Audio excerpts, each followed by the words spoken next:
Hola a todos y a todas, bienvenidas y bienvenidos de vuelta al canal. Como podéis ver, hoy me encuentro decapitado para la clase de hoy. Me gustaría decir antes de comenzar que por fin hemos llegado y de hecho sobrepasado los pi suscriptores en el canal. Este es realmente la gran primera meta de este canal, y la siguiente ya sería añadir la siguiente cifra del número pi, es decir, el 3, 14, 1 después del 4. Y bueno, supongo que eso ya tardaremos un rato más en llegar hasta ahí.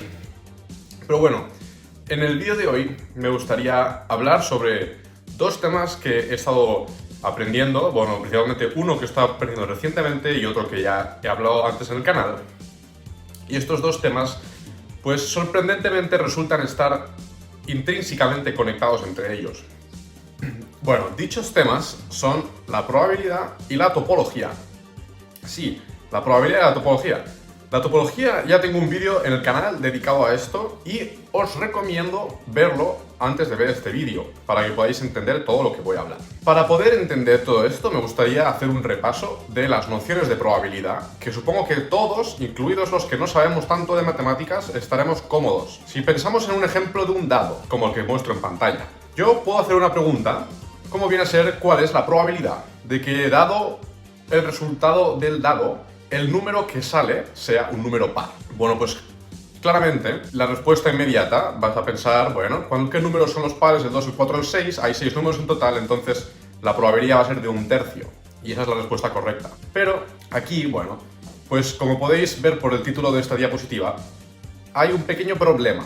Y no aquí, sino en los pensamientos que podemos tener más adelante. Porque a la hora de tú contabilizar los eventos favorables al resultado de que el número sea par, estamos implícitamente usando el tamaño de este conjunto. Para el conjunto del dado es muy fácil descubrir cuál es el tamaño del conjunto, ya que simplemente contamos cuáles son los eventos favorables. Pero, ¿qué pasa si yo te pongo ahora otro problema? Dado un cubo de longitud 2 y una esfera de radio 1 inscrita dentro del cubo, ¿cuál es la probabilidad de que si yo pongo un punto al azar dentro de este cubo, el punto caiga dentro de la esfera? Aquí, otra vez, estamos implícitamente haciendo uso de la noción del tamaño de un conjunto. Y a lo mejor aquí tampoco veis el problema. Pero aquí estamos haciendo un supuesto muy importante, y es que el punto cae al azar.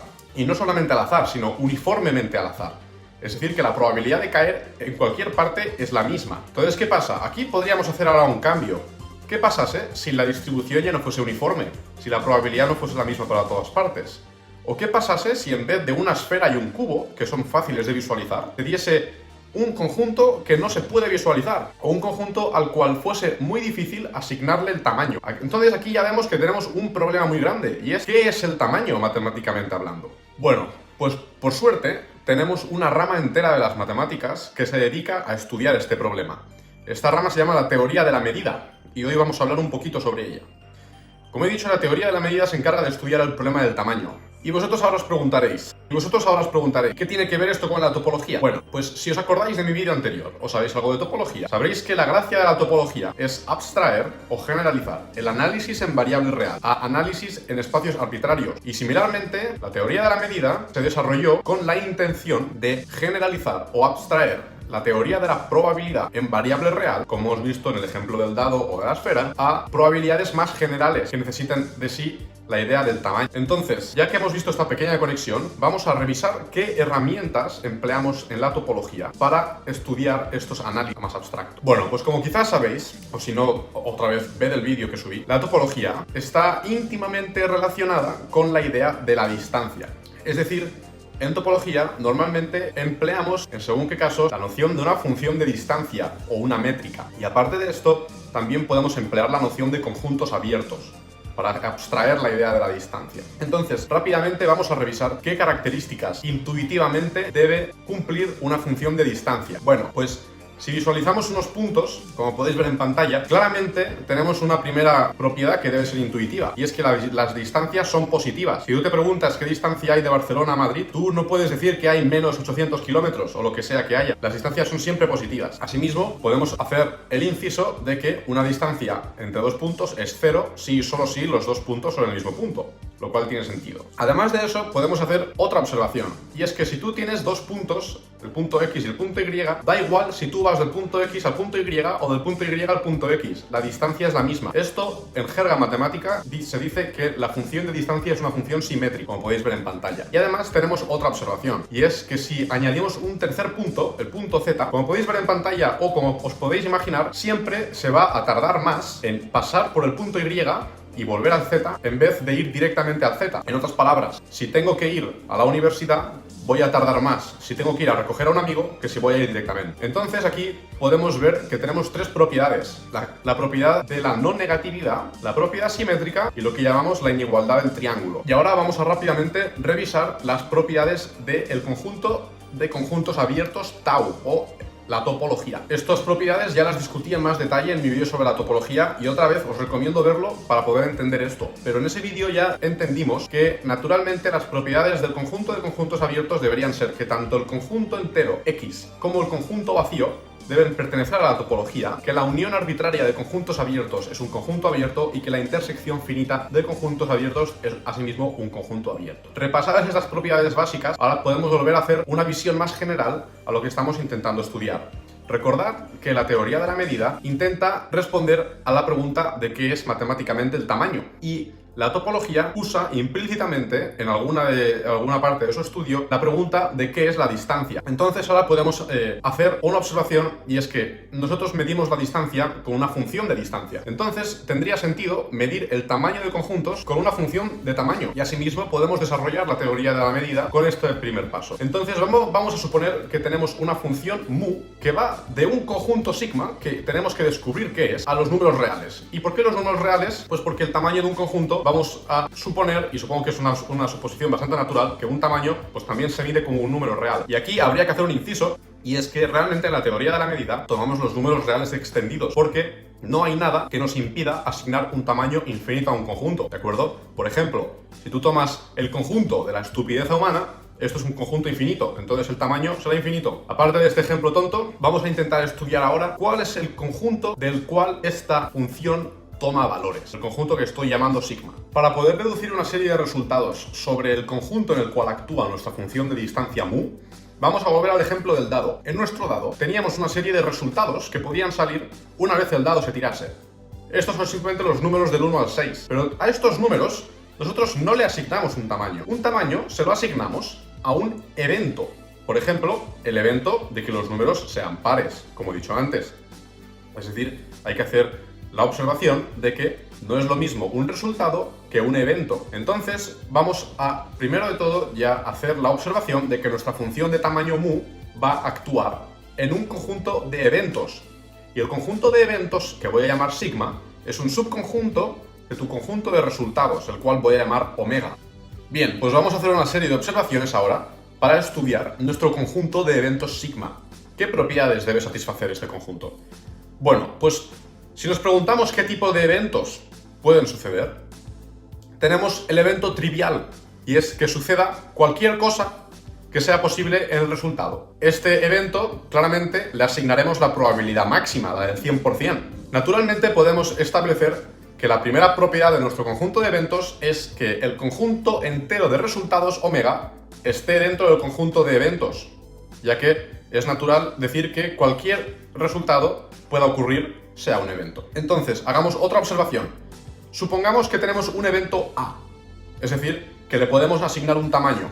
Por ejemplo, en los dados, el evento de que un número sea par. Naturalmente, también podríamos hacer la pregunta de ¿cuál es la probabilidad de que el número sea impar? Es decir, que si tú le puedes asignar un tamaño a un evento A, tiene todo el sentido del mundo poder asignarle un tamaño al evento complemento. Y el evento complemento es el evento de todos los posibles resultados quitando tu evento A. Otra propiedad que es bastante natural y deberíamos poder satisfacer en nuestra función de tamaño es la de la aditividad. Es decir, que si tú tienes una serie de eventos, la unión de estos eventos también debe ser un evento posible. Y esto tiene todo el sentido del mundo. Pensad en el ejemplo del dado. Si un evento es que salga el 1 y otro evento es que salga el 2, el evento de que salga el 1 o el 2 también es un evento perfectamente posible. Es decir, esta suposición también es completamente natural. Y ahora que hemos descubierto estas tres propiedades básicas, podemos intentar descubrir qué consecuencias tienen estas propiedades. Bueno, Pues si conectamos la propiedad 1 con la propiedad 2, podemos descubrir que el conjunto vacío también tiene que ser un evento, ya que si el conjunto entero omega era un evento y los complementos se permiten, el complemento del conjunto entero es el conjunto vacío. Es decir, el conjunto vacío también tiene que pertenecer a sigma. También podemos juntar la propiedad 2 y la propiedad 3. Es decir, que si los complementos se permiten y la unión arbitraria de eventos es un evento, esto implica que la intersección arbitraria de eventos también va a ser un evento. Ahora tenemos nuestro gran primer, entre comillas, resultado comparativo entre la topología y la teoría de la medida. Como podéis ver, en ambas, tanto el conjunto vacío como el conjunto entero, pertenecen dentro de nuestro conjunto especial. El conjunto especial siendo sigma o tau respectivamente. Este es el conjunto que nos permite obtener información sobre nuestro sistema probabilístico o topológico con una base de conjuntos. También tenemos la propiedad de las uniones arbitrarias en ambas. Con una pequeña diferencia, casi tenemos lo mismo para las intersecciones. En la topología solo permitimos intersecciones finitas, como ya sabréis, mientras, como hemos descubierto, las intersecciones arbitrarias sí que se permiten en la teoría de la medida. Esto tiene sentido de que las propiedades no sean todas las mismas, puesto que claramente la medida y la distancia, es decir, el tamaño y la distancia, no es lo mismo, no son propiedades iguales. Miden cosas fundamentalmente diferentes, pero que están muy relacionadas entre sí. Entonces es muy curioso ver que tenemos muchas propiedades en común, pero una de ellas falla un poquito. Bueno, pues nos hemos preguntado qué propiedades debe tener nuestro conjunto sigma, pero también deberíamos hacernos la pregunta de qué propiedades obtenemos de la función que actúa en sigma. Esta función es la función del tamaño, mu. Entonces vamos a hacernos las mismas preguntas. Vamos a ver qué características debe cumplir mu. Bueno, claramente, al igual que en la distancia, el tamaño es positivo. No tiene sentido decir que un conjunto tiene un tamaño negativo, ¿de acuerdo? Cuando tú hablas sobre la superficie de Barcelona, no puedes decir que Barcelona tiene una superficie negativa. Entonces, imponemos nuestra primera observación, y es que la medida de un conjunto debe ser positiva. Y aquí, pues, hacemos una observación, y es que la medida del conjunto vacío naturalmente debería ser cero, ya que si no tienes nada, el tamaño de la nada debe ser cero. Y aquí podemos hacer otro pequeño inciso, y es que si echamos un paso para atrás, recordamos que estamos intentando hablar de probabilidades, y las probabilidades intrínsecamente necesitan un tamaño. Entonces, también tiene sentido de que si estamos hablando de probabilidades, no estrictamente de tamaño, tiene sentido imponer que el tamaño del conjunto entero sea 1. ¿Por qué? Porque la probabilidad de que ocurra cualquier cosa en tu conjunto es el 100%. Y en el caso de estar hablando de probabilidades, lo que hacemos es cambiamos la notación y en vez de usar mu, usamos la p de probabilidad. Entonces, ¿qué más características tiene nuestra función de tamaño? Bueno, como hemos visto antes, sigma admite uniones de eventos. Entonces podemos estudiar qué sucede con la unión de eventos, el tamaño de dichos. ¿Qué sucede con esto? Bueno, pues podemos hacer una distinción, y es si los dos eventos son mutuamente excluyentes, por ejemplo, par o impar, pues es natural decir que la medida o el tamaño de estos eventos es la suma de cada uno, ya que no tienen nada en común, por lo tanto no pasa nada al sumarlos por separado. Pero generalmente tenemos que hacer la observación de que la medida de la unión de dos conjuntos es menor o igual a la suma de la medida de los conjuntos individuales, ya que los conjuntos pueden tener una parte en común, que estaríamos contando dos veces al sumarlos. Entonces podemos volver a hacer la observación y comparar nuestra función de tamaño con la función de distancia, y volvemos a observar dos características que son iguales en las dos. La primera es la no negatividad. Tanto el tamaño como la distancia son positivos.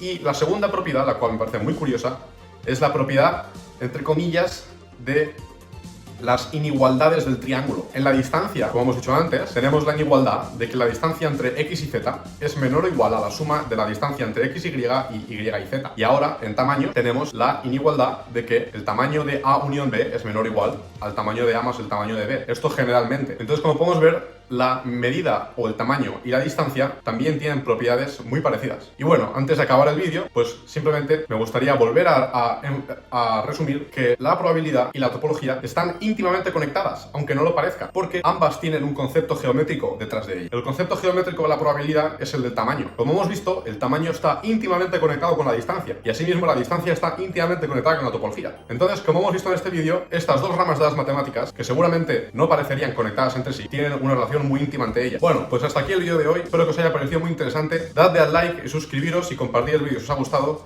Un saludo y hasta la próxima.